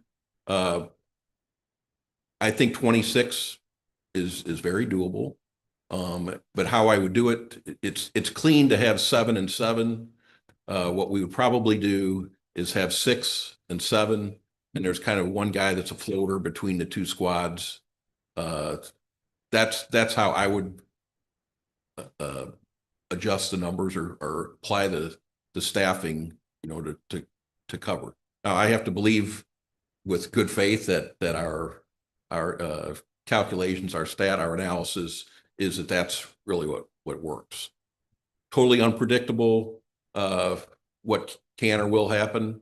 We had one of our school officers working summer school yesterday, fell and is now out injured. So the difference there is our school resource officers assigned in the precinct it's a different contract. So they're kind of our extra bodies over the summer. The 0.1, coverage, 0.1, 10%, 10% of a person is covered by our other resources, our traffic officers. They don't just do traffic, if they're needed to assist on any call, they're going to assist on any call. Same thing with our park officers or neighborhood policing officers. So there was concern about costs. Our costs it's based on average officer salaries. Our salaries have gone up. City staff salaries have gone up. Just overall personnel salaries go up. Asking, where can I cut my budget? I can't. My only way to cut budget is by manpower. Our contract budget doesn't allot me so much money for cars or gasoline or whatever. That's figured into a price. The price of a cop comes with, he's got wheels and the car has gas in it. And if it gets wrecked, we fixed it. When it gets old, we replace it. That's not something that we put on our contractee, I guess, that we want a new car, so we're going to charge you $50,000 for a new car. That's not how our contracts have worked. In the admin public works meeting, it was brought up that the county wanted to, or has directed to cut $5 million out of the police department's, the county police department's budget. And I was asked, how does that relate to the Wildwood contract? It doesn't. That directive was given to the department, and they looked at where can we save money in our overtime expenses. Our other precincts are short-staffed. So there is a lot of generated overtime filling beats, but the department was also proactive in creating what we call a mobile precinct. It's our special response unit. When we transitioned to new pistols this past year, obviously officers were going to be gone. They have to be gone for 3 days of training with new guns. How do we accommodate sending, 5 officers to training, because we need to get this done by the end of the year? That mobile precinct, they work days and they work nights. They mirror all the precincts, and those bodies filled in. Now, for the good part, we were able to cover our own shortages. We occasionally have to borrow from that pool, but very rarely. The shooting situation you referred to that night, that becomes very labor intensive. Everybody is involved in that. So we have support from our neighboring precinct, the West County precinct. They provided assistance to us, and those mobile precinct SRU officers were also here. So we were able to backfill pretty quick so that we can keep operating with everything else. Just because we had a major event doesn't stop everything else. Everything else keeps happening. So similar to the fire departments do move ups. That's kind of what we do. We thin out in other places to continue to cover what we need to cover. So I can keep talking about lots of stuff. If you would ask me questions, I'm happy to answer. We have enjoyed a great working relationship with the city of Wildwood. We've been your police department since the start. We're willing to work, with the city and council and this board. We're going to do what you ask us to do, and we're going to do the best we can to do the job once we have our marching orders. So I'll leave it at that, I guess, at this point. Is it fair to just estimate, you're at 20% on the count for that 9.17 minutes that it is for response times, and go up by 20. Yeah. And I think going to the residents and saying, by the way, we're going to increase that response time by 20%. Yeah. So response time's a little tricky. This is a big place, and when you have to go to the corner, it takes a while to get to the corner on a 2-lane windy road. So I think on most emergency calls, we're going to be pretty quick, because the way, and I was going to have Dustin put up our beat mats for five beats. And we look at where's our population, where are our calls. The town center area, this area is where 3 of those beats come together, because this is where most of our population is. This is where most of our calls happen, most of where the traffic's at. So we are responsive here because we know this is where we need to be. You know, when something happens pretty far out on a rural road, it's going to take us a minute to get there. So it's a drive, and these aren't easy roads to drive on. So we do have beat plans for having 4 cars, 5 cars, and 6 cars. So there's occasion, it's typically during the winter time when nobody's taking vacation, everybody comes to work, and then we got extra bodies. So as we move into summertime, you know, there's more guys taking vacation. But we also have the benefit of having our school officers help fill in, you know, after the fact. And they're part of our precinct. They could just as easily be moved, you know, outside the precinct for the summertime also. So we enjoy the fact that we get to hang on to them too. Wildwood has lots of events. We do about 25 events a year. That's my pool of officers to handle, you know, the concerts, things like that. I don't have to go outside of the precinct to try and find bodies to volunteer. I will say I'm proud of the fact we had the tornado last year around this time, and there were 5 cars on and 2 supervisors working, and they handled everything within our precinct by themselves without calling in additional resources. What we did, we probably wouldn't have got them, I find out after the fact, because other areas got hit much worse, more populated areas. There's more urgency there, obviously. But it didn't mean that we had issues that we had to deal with, you know, trees, wires, that type of stuff we had to respond to. So. I would like to make a motion that, as we are the Board of Public Safety, that we oppose the proposal to reduce the staffing on the police department by 4 officers. We have a motion. Do I have a second? Second. Yeah. Like a roll call vote, sir? Okay, calling for a roll call vote on the motion to oppose reduction of the police contract by 4 officers. Roll call vote. Marshall Bader, Agreed. Board Member Gleason, Agreed. Board Member Loyal, Agreed. Board Member Wilson, Agreed. Council Liaison Vanek, Agreed. Motion is passed. Board of Public Safety opposes the reduction of the Wildwood police contract by 4 officers. Can I speak? This is the mayor. Yes, sir. Yeah, and whoever's controlling the Zoom, I'd greatly appreciate if you could switch it back to the camera, as I'm not able to see the room. Thank you for that vote. I agree that at this time, I don't believe we're at the point where we have to look to cut. But however, I do want to challenge this board and everyone to look at what are our options so that we can be sustainable as a city to continue to provide the services that we do, including the services with St. Louis County Police. As you may have seen in your report tonight, the police contract represents 41% of the operating budget for our city.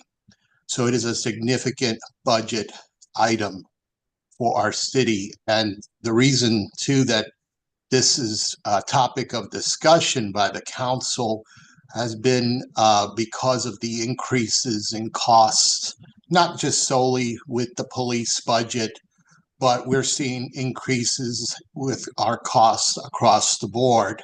On the flip side, the revenue is not keeping up with the increases of cost. The council over the last several years has been cutting services. You may not see them as much, but we've eliminated small, low-hanging fruit.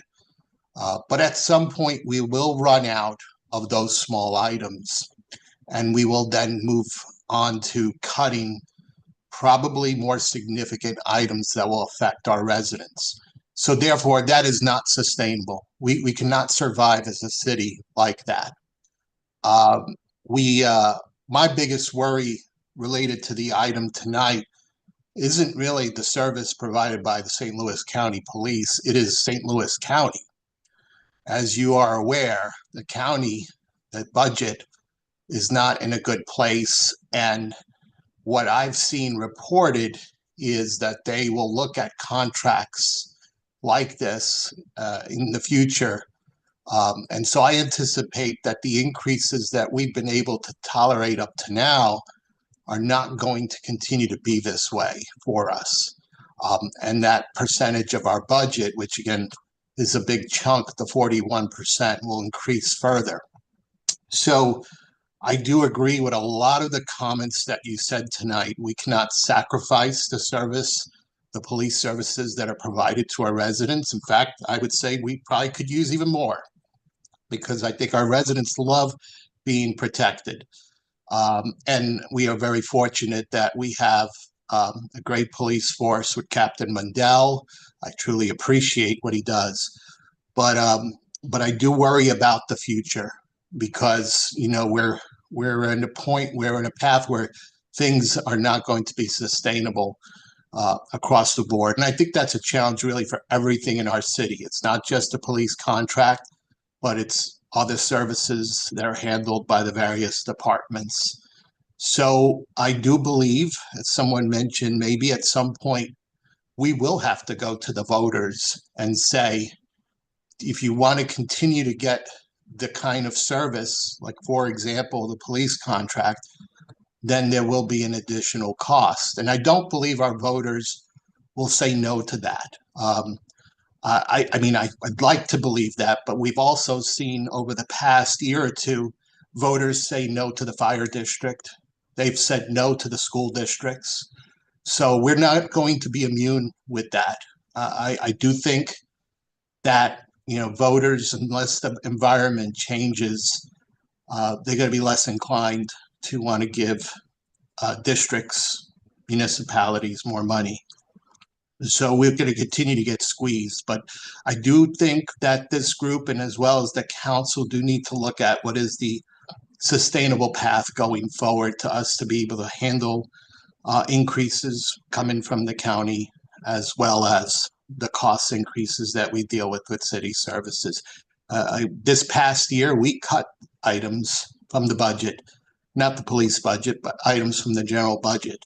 And small things that you may not even notice, like the food that we give away at our concerts, or the printed calendars, or the recycling events, and some of even the recreational events. There's things that have been cut. You may not see them. But again, we will run out. You know, you can only prune so much. So I just want to make sure this group knows that we've got to figure out what is a sustainable way going forward, because we can't cost cut our way all the way through. Thank you, Mr. Mayor. I appreciate that commentary. It provides a very good background on some of the challenges that our elected officials are facing, and we appreciate your insight on that. So, any further discussion?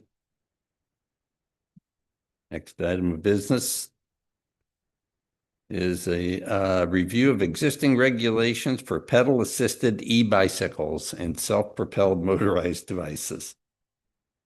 All right, thank you. And also, the mayor obviously wanted to join us for a couple items tonight, but this is something I, with the marshal's permission, he's going to want to probably provide some feedback as well, since he's also had a lot of residents reach out. But to give a brief introduction here, and I think everyone's probably heard about these and have seen them in the past, but it seems to be becoming a little bit more of a frequent item for the city and also cities and surrounding municipalities. In the last couple months, since, well, about a month and a half since spring break, we've had an increase in the number of calls, complaints from residents that have come in, and it's really a kind of a specific group of folks. It's children that are kind of in that age, 6th grade to 8th grade, 12 to 14 years old. They're usually using a motorized bicycle. Sorry, these got to be very definitive. Motorized bikes that don't have pedals, and motorized scooters, actual scooters themselves that have a motor on them. A plethora of different devices that don't require any manual input in order to move you forward and transport you wherever you need to go.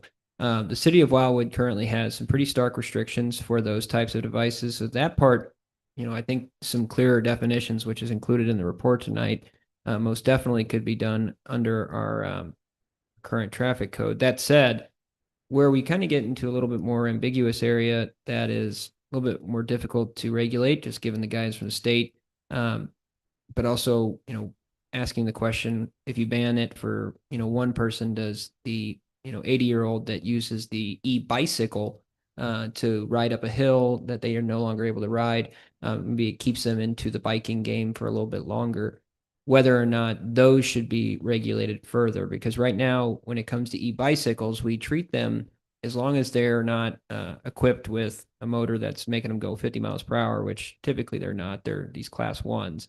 If it's less than a horsepower, typically we'll treat them as if they're a normal bicycle, as long as they have pedals. That said, what we want to do and what we've done in the past about 2 weeks, some other cities have done some promotional efforts. They put some things out on their websites and social media. The city has kind of followed suit with our own.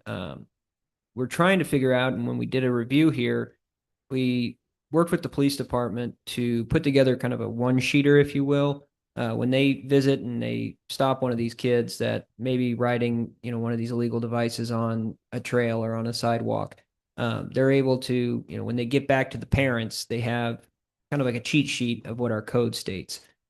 These have been pretty effective, I think. It's obviously for information, but clearly the parent had bought the device for the child. So they're going to probably take it pretty seriously when the cops are knocking on the door with their child and the device. But nonetheless, it kind of gets a mixed reaction when you go to some residents, because they're the ones that have bought the devices for their kids. And there's always that argument that, hey, kids will be kids. But we also are getting the flip side of that argument from the resident that's driving their vehicle down the street and a child. There was a lady that had called the department just last week, and she was upset about a child that was on one of these motorized scooters that had used the crosswalk, actually on Manchester, had used the crosswalk and had really kind of beamed out of nowhere, was on the sidewalk, and with how mobile these devices are, was able to kind of go off the curb and then cross over and kind of did a quick cut.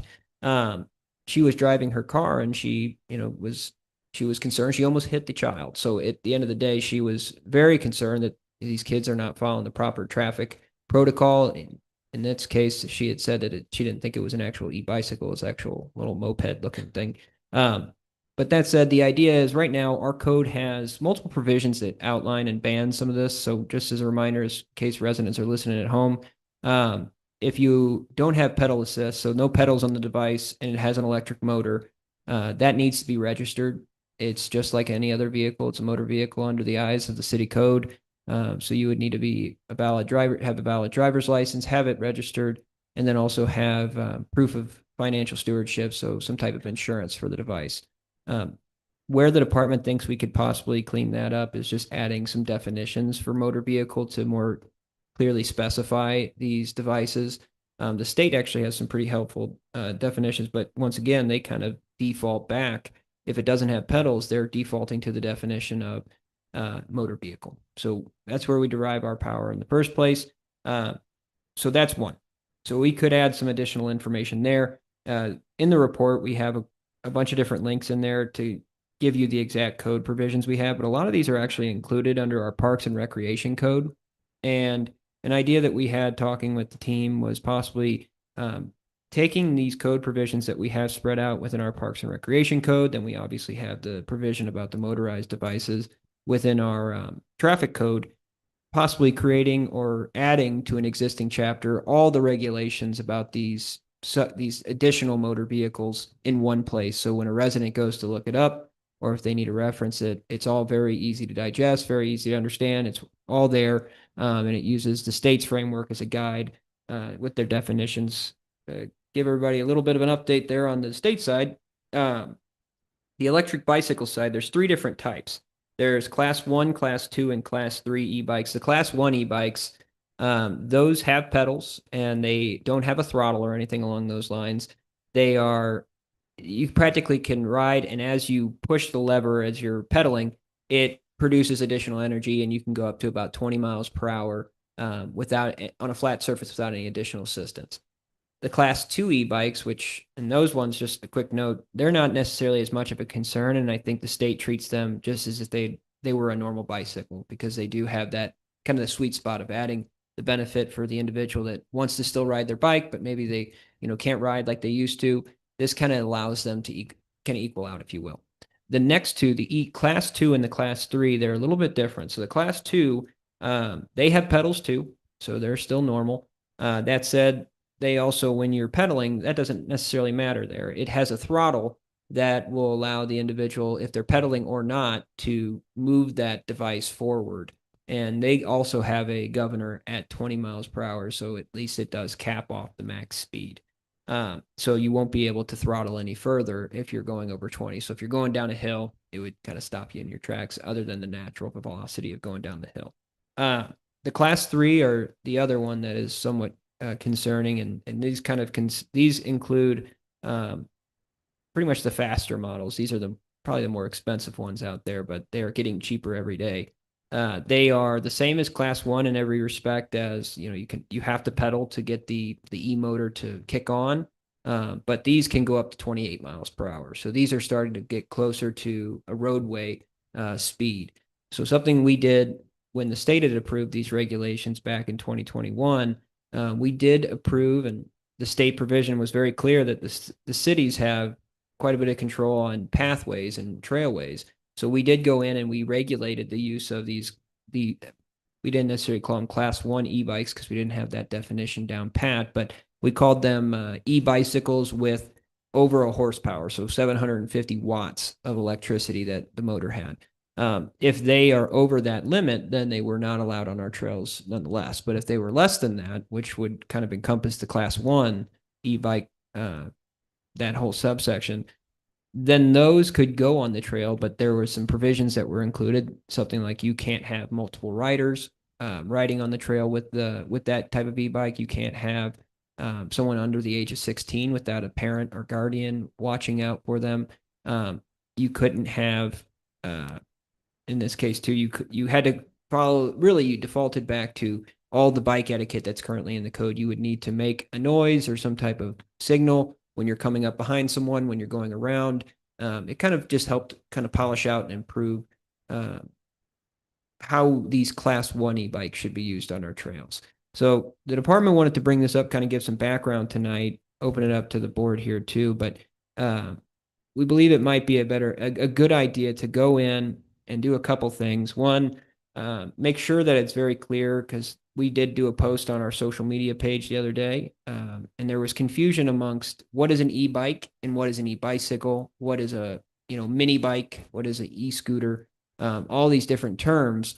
Some folks thought that, we ban and you need a license to ride a Class 1 e-bike in Wildwood. Well, that's not necessarily the case. Right now you can ride a Class 1 e-bicycle that's less than 750 watts. That said, when you talk about the small, like almost looks like a miniaturized motorcycle that doesn't have pedals, then yes, those are banned unless you have a license to drive it. And usually those cannot become street legal. So there are some issues there.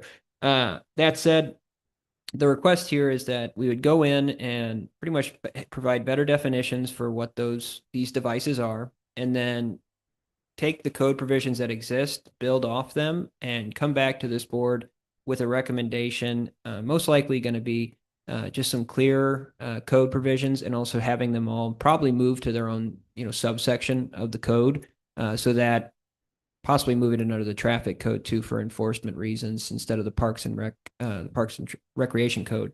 But doing that, we might be able to help with the public transparency side of being able to communicate the message to parents. Hey, this is what we've been telling them. Please learn about our code and learn about the law with these devices before you go out and buy one for your kid and then turn them loose. That said, the department's open to suggestions. We wanted to at least kick it off, and the plan would be with the board's consideration and approval, we'd come back with some recommended changes, modifications, and some language to possibly regulate the use of these even Class 1s throughout the community, but at the same time, having better definitions for the Class 2, Class 3, and then the E mini bikes / e-scooters. Thank you. Before you discuss it, if I could just follow up with what Tom's comments are. Chair, is that okay? I'm not My hearing. mic was off. Yes, go ahead. I'm sorry, Mayor. Yeah, I just wanted to just make a couple of comments too. And Tom had mentioned this just before. This has been a very hot topic lately, and it's not just in the city of Wildwood, but if you looked at the Post-Dispatch, there was a story earlier in the week, which actually featured Wildwood. The picture was taken in town center, and the story was about these types of devices, e-bikes, scooters, and how cities are trying to tackle some of the concerns that are being brought up by the residents. So I think that the most important thing, and even I myself am guilty of this, is that we have to educate ourselves on all these different types of devices. And I use the word devices because even I was corrected when I was on social media, e-bikes and scooters, there's also different types. But anyway, I think it's good for us to make sure that we all have a common understanding of it, and then develop a way that's simple to communicate what the decisions are.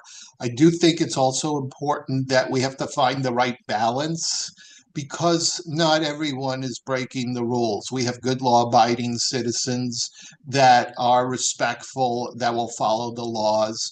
And so we have to find that right balance between making sure that we create a safe environment, but also one that people can enjoy our trails and recreation in the city of Wildwood. So I do foresee something where we probably will develop something. I'm just going to share something I just use as an example that I saw published by a city out in the state of Illinois, where they publish information. So there's good, clear definition regarding the different types of devices that are out there. So everyone has a common definition of what they are, the different types of scooters and etc., mopeds. But I do think we need to develop, and several cities have already done this in our area. They've developed a good table that then shows you, based on the different type of device, where it's allowed, where it's not allowed, the different types of roads, surfaces, sidewalks, etc. So my hope is that we'll be able to create something that really simplifies it, and then everyone knows exactly what is a Class 1 e-bike, for example, and where it's allowed, etc. So I don't think we're going to solve that tonight, but I do think if we all get educated, and again, I even got an email today from a student who was sharing how he follows the rules, had bought himself a scooter with his money from mowing lawns, and wanted to ride it, was riding it, and when he became aware that it wasn't allowed on the sidewalk, he stopped riding it. But then he felt it wasn't fair because he saw other kids riding it. So we're getting a lot of feedback from people, and there's a lot of there's a lot of concern too. So we're trying to address that as well. That's all I've got to say, but I'll let you all continue the discussion. I just wanted to make sure you heard that we're hearing it from our people. Mr. Mayor, thank you for those comments, and correct me if I'm wrong, but it's your opinion that the city, and I don't mean opinion, but your position, I guess, that the city ought to look at educational efforts as a part of this picture to resolve the problems? I do think so. I do think not everyone is aware of all the different types of devices that are out there and the classifications. And so what I may call a scooter, actually what I was corrected, I referred to an e-bike. It was actually a bike without pedals. So it was more of like a motor, I guess maybe it's a moto scooter or motorcycle. See that there it goes. It tells you I don't even know all the references. But there's a difference if it doesn't have pedals versus one that has pedals, and whether it's battery powered versus not. And so I think we have to make sure we address them all because otherwise there'll be clear confusion. Thank you, sir. The topic's open for discussion. Any discussion? I'm just curious today, but do we have in place who's responsible for enforcing that? So as the mayor indicated, I think we're heavily into education with this. We have some pre-printed items. We just got another supply from them from the city. The overall majority of the kids are trying to do the right thing. They're not really causing problems. This is how they can get from point A. They can get a further distance, point A to point B, pretty quickly. We noticed, we've had a presence in town center. And I noticed that since it got really hot, there's not as many kids out. Now, I'd like to think it was because the police presence is there, but I think it's probably because it's really hot. But the mayor hit it. There needs to be a balance. We're not writing tickets to every kid we run into. This is a small group, probably 14 or younger into middle school. So maybe 11, 12, so it's a small group of kids. I initiated a contact with one of our neighboring police chiefs to bring this topic forward as a group of police chiefs to the family court. What's their spin on this? What can they lend to this discussion? Because I haven't really heard anything from family court, and I'm sure they're sitting back watching that this is so widespread, across the county. It was at a staff meeting yesterday, and the commander in Jennings said it's the same problem in Jennings, in South County, in West County, in Kirkwood, you name it, everybody's dealing with it, so they're out there. So our attack right now is education. Some are well received, some are not. A lot of times they're going to run because they know if they see us, we see them, then they don't want to talk to us. And what we don't want is somebody getting hurt trying to get away from a police officer. These are really minor violations to begin with, but there's certainly serious concerns that there's kind of three different things. As the mayor said, we have e-bikes. We thought we knew what an e-bike was. Now all of a sudden, no, there's 4 different kinds of e-bikes. The motorized motorcycles, they're really cool. And you see the kids, they got these great helmets. So we don't know who they are generally, if they take off. And then certainly the scooters, there's, these younger kids are not, educated or familiar with operating in and around traffic, and they're oblivious to, I'm in the crosswalk and I'm cutting across the street, but hey, the cross traffic has a green light and you need it to stop. And, there's definite possibility that somebody can get hurt. They're shooting through the parking lots, not paying attention to cars starting, backing up, all that kind of stuff. So a lot of the complaints we are getting are about the close calls that they're just oblivious to the world around them, and they're doing their thing. So we're trying to stick with education. Up to this point, I don't believe we've written any tickets referring to court. Family court deals with a lot of serious stuff. So this may not be appropriate to dump a pile of these traffic tickets in the family court's lap when there's a better way to handle it. So What you say as far as not being enforced, anyway, what I meant is we talked about other being addressed. We'll say it's being addressed. Yeah. Talking about ordinance, sometimes it's like, well, is it yours to enforce, or is it the city's?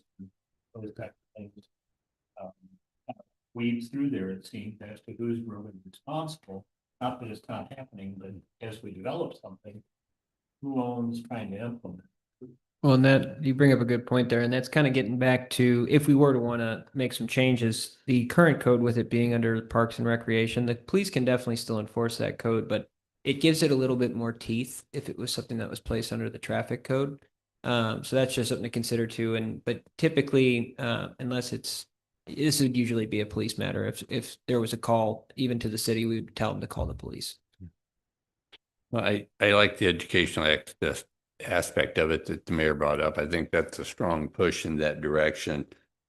I shy away from a strong enforcement effort because they're 12, 13, 14-year-old kids, and I don't think that we're anticipating a good response if we light up the red lights behind them. And if they take off, we're sure not going to pursue them, I wouldn't think. I do have a question kind of in relation to all this as an ongoing educational campaign. Do we anticipate this becoming some sort of issue when school starts again this fall? Well, I would say, I mean, it seems like it kind of peaks its head around the most during the summer. That's when I seem to get a couple calls myself, but I think they were great Christmas presents. And Yep. it took off from there. And they're affordable, apparently. Well, That that is what I the was going thing to say too. is maybe we reach out to Rockwood at some point Yes. and give them a chance to voice their opinion on whether these devices are even going to be allowed on campus. So that's one thing too. The department has, we've reached out to their communications officer, Mary LePac, to see if we can get them. The idea would be to have them share our current code. We put together a page on the city website. It's on the homepage right now that kind of breaks down the different code and then links it so they can read it themselves. But the idea would be to take something like that and also what the mayor had shown, kind of something that's very simple to understand, pictures of what these devices look like, and then a little chart and matrix that kind of shows, hey, don't write it here. You can write this device here, et cetera. And then have that shared with the school district to send it out to the parents distribution list for middle school specifically, because it seems Captain can attest to this. When they get to high school and they get to 15, 16, they usually got a buddy that picks them up for school.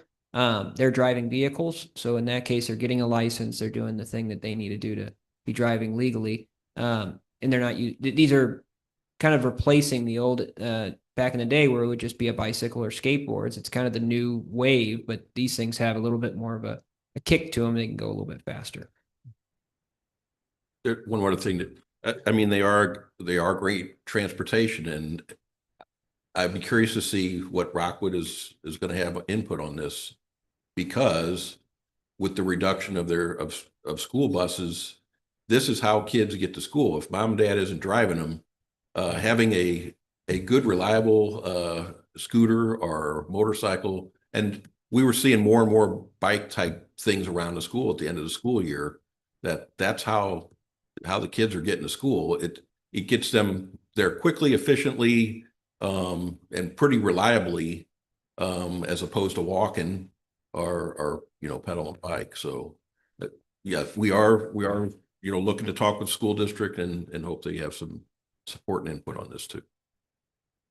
Are you looking for the board to provide a motion to support ongoing education efforts, or? That would be helpful. And then if just a further review and then come back, some recommendation to come back to the board with some recommendations, either if the code needs to be cleaned up, just a review of the code to make sure everything's down pat. And then also with that, we can bring back what some of this communication effort can look like. I know it's on our website now, but it's literally just stating the code. The department really does appreciate the mayor's input on this too, because the pictures and the kind of ease of looking at it, we want to tailor that more towards like Missouri's law and then what we have on top of it. But I think having something like that where it's a simple one-sheeter where these things are allowed and not allowed and clearly defining which devices are which, I think could help in the long run. And then folks hopefully use that to do their Christmas shopping. Any other discussion? Are we ready for a motion? Yes, sir. Take it over. Make a motion to proceed with review, specific to also, definition, enforcement, responsibility. With that being, what are the ways? I mean, it's the parents, really, who we have to get to. It's parents are enabling them, and not being responsible.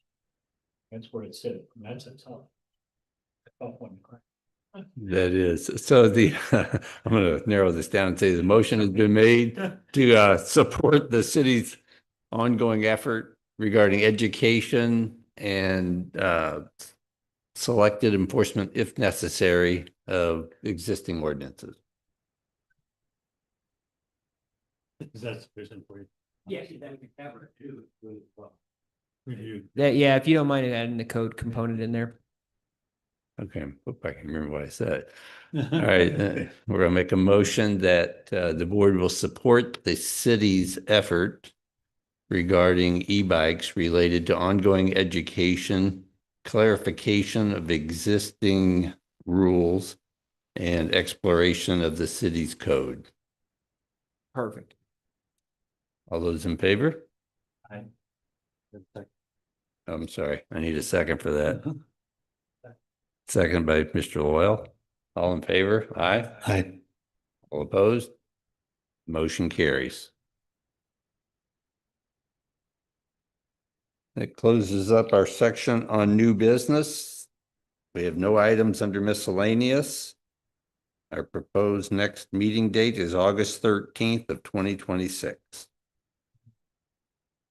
The minutes need to reflect that Mr. Loyal will not make that meeting. Do I have a motion for adjournment? Motion to adjourn. I have a second.